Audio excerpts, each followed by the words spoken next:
Budget నిన్న పెట్టిన budget మీద చర్చ జరగాలి. దాన్ని విడిచిపెట్టేసి మీ 10 సంవత్సరాల చరిత్రను చెప్తే ఎట్లా సార్? మీరు దానికి మళ్ళొకసారి అవకాశం ఇస్తా నేను, మీరు మాట్లాడుతురు.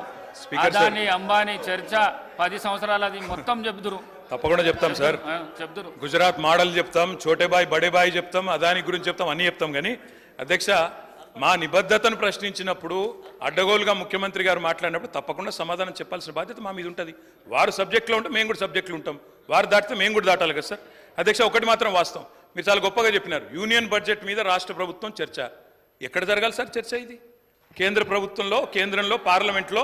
అక్కడ కాంగ్రెస్ ఎంపీలు గొంతిప్పాలి, కొట్లాడాలి. ఇవాళ లోక్సభలో లేరు, మాకు లేరు ఎంపీలు, వాళ్ళకున్నారు. నిన్న పంజాబ్ ఎంపీలేమో రోడ్డు ఎక్కింది సార్.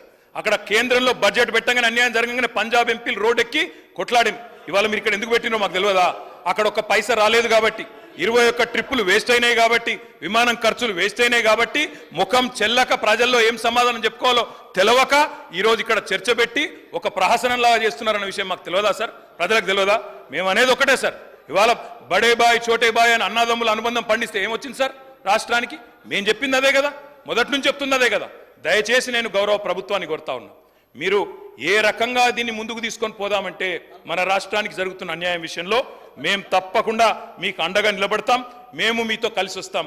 మీరు గతంలో రాలేదు, మీరు పార్లమెంట్లో ఆనాడు తెలంగాణకు అనుకూలంగా మాట్లాడలేదు. ఇక్కడ రాజ్భవన్ అడ్డం పెట్టుకొని మమ్మల్ని ఇబ్బంది పెడితే మీరు వాళ్ళకండగా నిలబడ్డారు తప్ప తెలంగాణ రాష్ట్రానికి, తెలంగాణ ప్రజల ప్రయోజనాలకండగా మీరు పని చేయలేదు. కానీ మేము అట్లా చెయ్యం.